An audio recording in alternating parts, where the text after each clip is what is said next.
Mga beses na ito na dati kailangan.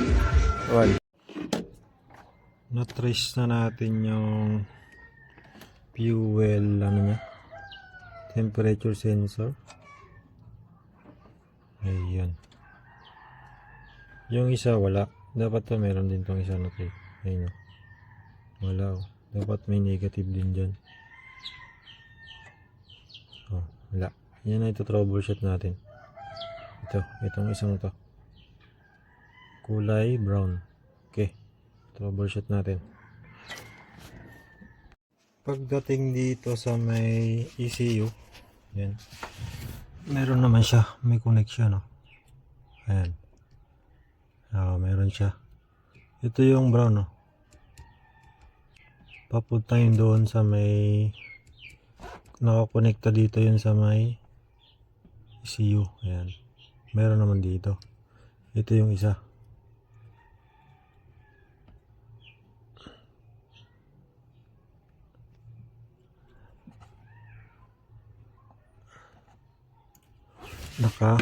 Pag naka-on wala.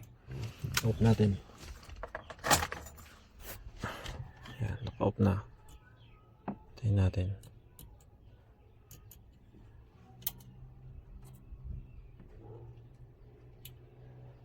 Ang problema yung papunta ron. Ayan, oh. Wala.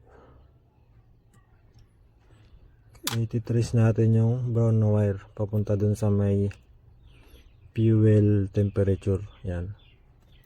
Kasi dito mayroon naman. Bakit doon wala? Baga naputol yun. Buksan natin yung wire. Okay. Nahanap na natin yung troubleshoot na binibigay ni scanner. Yan. Itong wire na to. Hinahanap natin tong kulay brown. Kaya lumalabas sa scanner na fuel temperature circuit nakalagay. Ayan. Nahanap natin dito banda. Ayan mga boss, oh. Malabo yung cam natin. Ayan, oh. Dito mga boss. Ayan. Dito.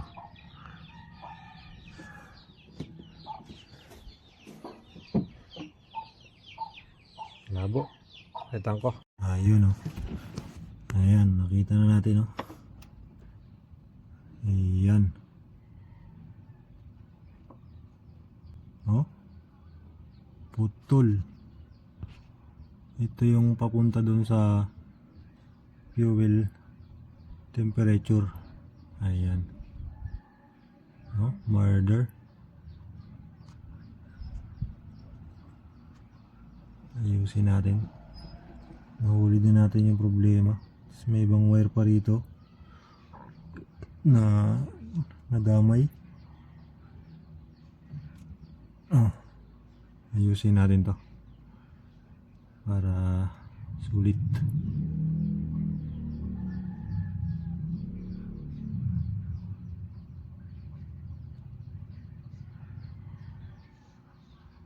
Ang dahilan kaya naputol yan, ito. Ayan, ito ang salarin. Mga boss, gumagasgas siya dito sa cover nya, kaya naputol yan. Okay. Sakit talaga ulo mo pag hindi mo pagtiyagan na i-troubleshoot, tapos mapapagastos yung may-ari kung bili ka ng pyesa na hindi mo troubleshoot. Kaya nito, pag bumili ng ibang pyesa, may-ari. Kaya ito, pagpalinis na ng AGR saka turbo, ganun pa rin. Tapos pinalitan nito, ganun pa rin. Andun pa rin yung concern ni client. Yan, troubleshoot na nila pero walang nangyari. Okay, boss, ayusin natin to. So, update ko kayo. Natapos na nating lagay. Yan, o. Okay na yung harness. Tignan natin ngayon kung mayroon ng supply. Negative. Ayun, oh. Yung isang wire. Yun, parehas na mayroon na. Isa pa. Ayan, oh. Okay na. Mayroon na silang dalawa. Yun. Subukan natin tong kung mawawala na yung fuel temperature circuit. Yun, oh. Tatlo lang natira.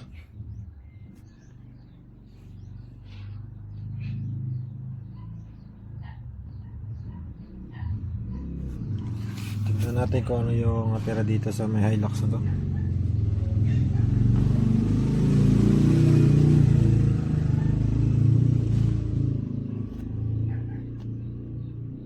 Yun, EGR na lang.